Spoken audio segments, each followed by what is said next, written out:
Ladies and gentlemen, welcome to Old Rajinder Nagar.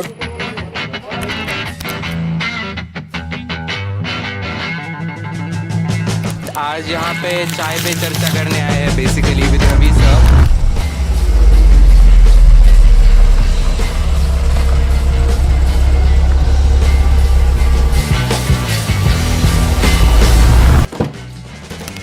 वो सब doubt है कि क्या स्ट्रेटेजी होना चाहिए, कितने नंबर ऑफ टेस्ट लगाने चाहिए, तो सबके बारे में बातचीत होगी।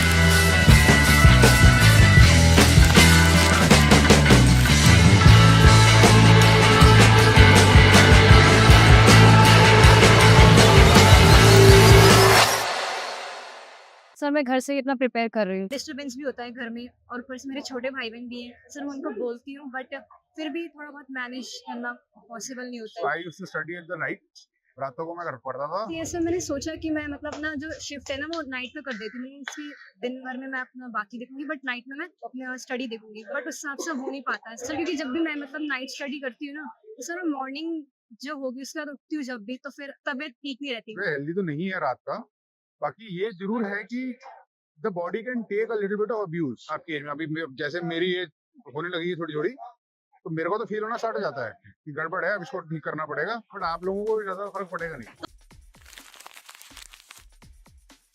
तो सर मेरा डाउट ये है कि जब मैं कुछ टाइम के लिए बैठती हूँ कंसंट्रेशन से, मैं पूरा पढ़ रही हूँ, देन कम्स अ टाइम जब ऐसा होता है कि बिल्कुल ही ब्रेन में कुछ भी जाना बंद हो जाता है। मीन्स मेरे पास टाइम भी है, मेरा मन भी है, लेकिन उस टाइम पे बिल्कुल जो है कुछ भी चीजें अंदर नहीं जा रही है, दिमाग में कुछ भी नहीं जा पा रहा है। The brain stops receiving. That happened.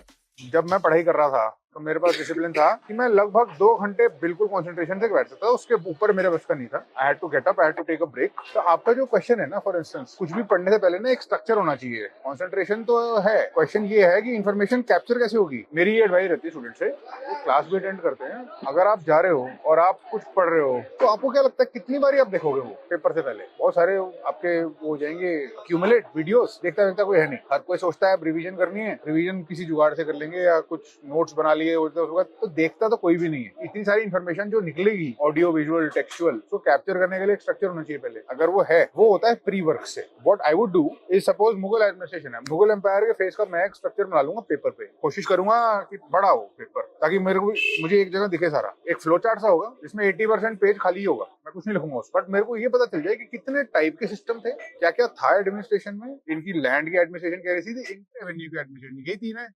इनकी जुडिशियल एडमिनिस्ट्रेशन कैसी थी, यही है। आज की डेट में भी यही चल रहा है पॉलिटी में, यही 3-4 पार्ट्स होते हैं गवर्नमेंट के। उनकी भी गवर्नमेंट तो थी ही, तो कैसे करते थे वो लोग मैनेज, क्या मैकेनिज्म थे, उनके ऑफिसर्स कौन होते थे, यही क्वेश्चन बनते हैं आपके माइंड में। फिर आपने इन क्वेश्चंस को एक फ्रेमवर्क में डाल दिया, फ्लो चार्ट सा है। फिर आपके सामने आई किताब एनसीईआरटी, पहले तो ऊपर से पढ़ा ताकि आपको ये फ्रेमवर्क समझ में आ जाए, ऑल्टरनेटिवली कोई और आपको ये फ्रेमवर्क दे दे।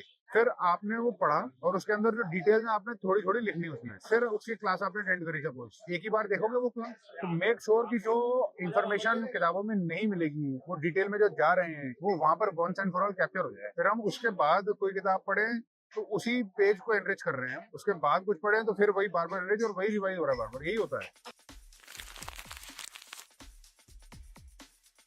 टॉपर की कोई बात सुन रहे तो उन्होंने कहा, वो कहते हैं ना कि हमको एक स्ट्रैटेजी पता थी जिससे प्रीलिम हमारा हमेशा हो जाता था। तो स्ट्रेटेजी जो वर्ड है ना, it is very different word for beginners and for veterans, for somebody who is advance. Strategy is ये सब तो हो ही चुका है, अब क्या क्या करना है जो मेरे को पता है कि मुझे करना है, जो हर बार आ रहा है, जिससे हर बार ही निकल रहा है, वो उसको इसलिए पता है क्योंकि वो बाकी सब कर चुका है। बेस है उसके पास, तो बेस के ऊपर खेल रहा है वो। हमारी स्ट्रेटेजी वो है कि अब करना क्या है, अभी क्या करना है, अगले महीने क्या करना है, उसके बाद क्या करना है, वहां तक पहुंचना कैसे। That is not the strategy जो वो बोल रहे हैं। उनके लेवल में अपने लेवल में भी बहुत फर्क होता है, और वो उनकी बातों से लगता है कि बता देंगे तो पता चल जाएगा, बट इट इज एक्सपीरियंशियल। सबका ब्रेन अलग अलग तरीकों से ही प्रोसेस करता है, अलग तरीके से वहां पहुंचोगे।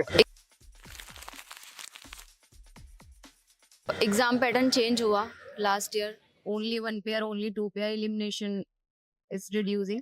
सो हमारा एक प्रॉपर, हमें पहले से सोच के जाना चाहिए, प्री डिसाइडेड होना चाहिए कि how many questions we should attempt in the examination hall.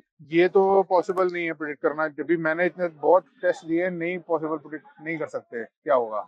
और ये जो पैटर्न चेंज करने का पॉइंट है ना, वो पॉइंट ये है कि दे वांट टू सी कि क्या वहां पे बैठे बैठे दिमाग चला इसका या नहीं चला। मतलब वहाँ पे आप कुछ भी कर लो, अगर दिमाग चलेगा तो पता है, नहीं तो फिर कुछ भी कर लो आप नहीं है। तो जो 10-15 टेस्ट देने की बात हो रही है उसमें आइडिया लग जाता है कि ज्यादा डिफिकल्ट अगर है तो छोड़ दो अभी इसको, आगे वाला करते हैं। कंप्लीट करना जरूरी है। एक दो इक्वेशन लिखोगे पता चल जाएगा कि ये आसान आराम से होगा नहीं होगा। जो हो रहे हैं उनको पहले कर लो, हमेशा मैंने ऐसे किया। आपकी स्ट्रैटेजी थोड़ी सी डिफरेंट हो सकती है, पर 10-15 मॉक टेस्ट देने के बाद जो भी निकलेगा वो निकलेगा। प्रीलिम्स में सिर्फ 2 महीने रह गए, तो वो जो मार्केट में अवेलेबल है हम उसको देख सकते हैं। मार्केट में अवेलेबल से इम्पोर्टेंट आपके कुछ नोट्स होंगे, खुद के नोट्स होंगे ना। अब मुझे लगता है ऐसे नोट्स होने चाहिए जो आंखों के सामने से निकल चुके हों। नई चीज देखोगे ना अगर, दिक्कत हो जाएगी। हर इन्फॉर्मेशन को कैप्चर करने में फिर वही प्रॉब्लम, बार बार घूम फिर के आप फंस जाओगे। और कुछ ना कुछ नया मिल ही जाएगा, और अगर मिलेगा तो आपके मेंटल स्ट्रक्चर से मैच नहीं करेगा वो। सर क्योंकि चीजों को अलग अलग करने में भी बड़ी दिक्कत आ रही है कि ये छोड़ दे ये ले ले पढ़ते समय, तो वो भी फिर it is the classic paradox of choice. अगर आप किसी को बहुत ज्यादा चॉइसेस दे दो तो वो अच्छा होने से ज्यादा बुरा हो जाता है, क्योंकि उनको समझ में नहीं आता करना क्या है। जो अपने पास है ना, जिस पे ऑलरेडी नजर जा चुकी है, जिस पे हम अपनी मेहनत कर चुके हैं, जिस पे हमारा पेन चल चुका है, बोल। सो करंट अफेयर स्ट्रैटेजी क्या होनी चाहिए? जैसे मेरा अटेम्प्ट 2025 में है, तो अगर हम अभी से करंट अफेयर स्टार्ट करें तो मतलब कितना टाइम देना चाहिए, और सोर्स क्या होना चाहिए? मतलब न्यूज़पेपर, मंथली मैगजीन, या फिर वीडियो देखें या लाइव लेक्चर्स लें, और कितना टाइम दें पर डे के अकॉर्डिंग उसमें? तो मैं इसमें बहुत कंफ्यूज होती हूँ क्योंकि मेरा करंट अफेयर्स में टाइम बहुत ज्यादा जाता है। बहुत डिफिकल्ट है। अगर करंट अफेयर एक डायनेमिक है, बहुत ओपन एंडेड है, बहुत टाइम खा जाता है दिन का। मुझे 6 महीने के बाद ये क्लियर हो गया था कि मेरे से तो नहीं होगा ये डेली वाला। मैं मंथली मैगजीन देख रहा था ताकि मेरे को ये पता हो कि अगर मैं 6 महीने के बाद जब प्रीलिम्स आ जाएगा तो मैं देखूंगा, मुझे ऐसा ना लगे कि ये क्या है मेरे सामने। इतना मुझे पता होना चाहिए कि क्या है, कुछ हुआ था, क्या हुआ था, ऐसा ऐसा है, कुछ है, ठीक है चलो आगे। एक्चुअली में तो आप हफ्ते में एक बार या महीने में एक बार मैगजीन देखोगे, और ज्यादा से ज्यादा एक हफ्ते की करंट अफेयर की क्लास देख लोगे, बेसिक चीजें पता चल जाएगी बस। वीकली अगर हम 3 आवर्स दे रहे हैं करंट अफेयर्स, बहुत अच्छा है। वीकली 3 आवर्स, ये उतना अच्छा है जितने वीक्स दे दिया। The more weeks you add 3 hours each, the better it gets.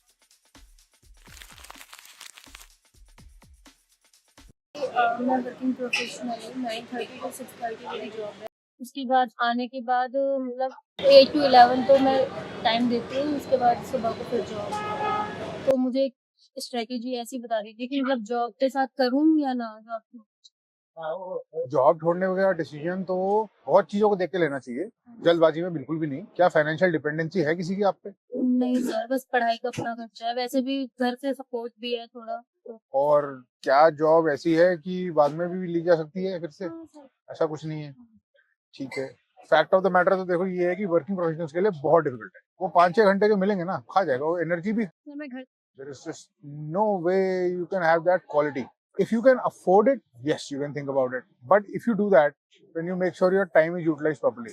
कुछ भी idleness नहीं, कुछ भी फालतू नहीं, मतलब proper ही हो फिर। I think it makes sense to give one whole year to this, you know, without distractions. ये काम ही ऐसा है। But अगर एकदम से दिन में 8-8 घंटे फ्री होने लग गए, तो यूज कर रहे हो अगर, तो प्रिपरेशन की क्वालिटी बहुत इम्प्रूव हो जाएगी। और आप कर ही रहे हो तो आप अच्छे से ही कर लो। सर ऑप्शनल सब्जेक्ट को स्टार्ट करने का क्या टाइम होना चाहिए? जीएस के फाउंडेशन हो जाने चाहिए प्रीलिम्स तक। जीएस के फाउंडेशन प्रीलिम्स तक बन जाने चाहिए। अगर हो गए हैं तो फिर ऑप्शनल के लिए आपके पास 3 महीने हैं। बट प्रीलिम्स के बाद हमें ऑप्शनल, हाँ, ये भी थोड़ी सी वही है, but fact of the matter तो यही है। Again like I said, one battle at a time. How will you do everything if you don't know the history, if you don't know the polity? What will you do with your optional at that time? आपका optional क्या है? Public administration. Polity का बहुत सारा overlap है paper 2 में खासकर, but paper 1 वगैरह अभी क्या पढ़ोगे? थिंकर्स वगैरह उसके अंदर। Now I would not suggest it, I would say only later, but then with rigor, then with a focus, because you'd already have done much of the things.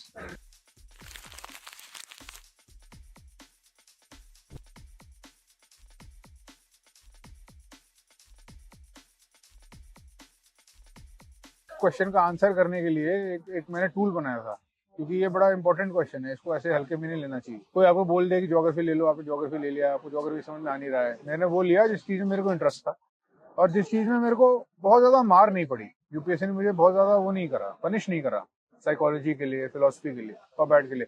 तो आपके case में ना एक टूल है, ऑप्शनलाइजर tool, स्ट्रैटेजाइजर application में भी है, मेरे ब्लॉग पे भी है, फ्रीली अवेलेबल है। आधे घंटे का काम है, कुछ सवाल पूछेगा आपसे ऑप्शनल के बारे में, फिर आप कंपेयर करोगे, आपको बताएगा कौन सा अच्छा रहेगा कौन सा नहीं रहेगा। उसकी बात सुनना, उसके बाद किसी ह्यूमन से पूछना फिर ये इसी टाइप की ये 2 या 3 ऑप्शनल सब्जेक्ट मेरे मन में चल रहे हैं, कौन सा अच्छा है। और एक से नहीं, कम से कम 3 या 4 लोगों से आप पूछ लेना।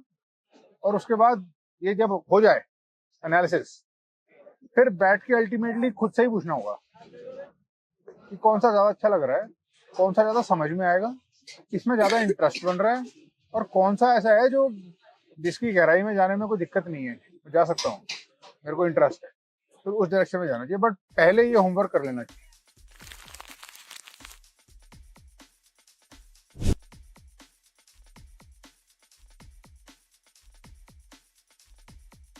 मैं इस क्वेश्चन का जवाब देना ही नहीं चाहता फ्रैंकली। मैं तो चाहता हूँ आप खुद फिगर आउट करो। हो सकता है आपका सोल्यूशन सिंपल हो, सिर्फ मेरी मेमोरी बहुत तेज नहीं है, मेरे को 2 बारी ज्यादा पढ़ना पड़ेगा, क्योंकि जब मैं 2 बारी ज्यादा पढ़ लूंगा तो फिर मुझे पता है कि मेरे को सब ही कुछ पता होगा, कुछ बचेगा नहीं मेरे हाथों से। और अगर हम वहां नहीं घुस पा रहे तो कुछ तैयारी में कुछ तो दिक्कत है, और वो दिक्कत ऐसी है छोटी मोटी टाइप, या तो आपको उस चीज का फंडामेंटल नहीं पता, इसमें टाइम ही लगे जा रहा है, या आपकी मेमोरी की रेपिटेशन नहीं हुई है, कोई ऐसी बड़ी नहीं निकलेगी वो। मुझे लगता है कि काफी ज्ञान हो गया, काफी ज्ञान काफी चाय, in equal proportions. Nice to meet everybody here, और फिर मिलेंगे और इस चर्चा को फिर से कंटिन्यू करेंगे। Thank you.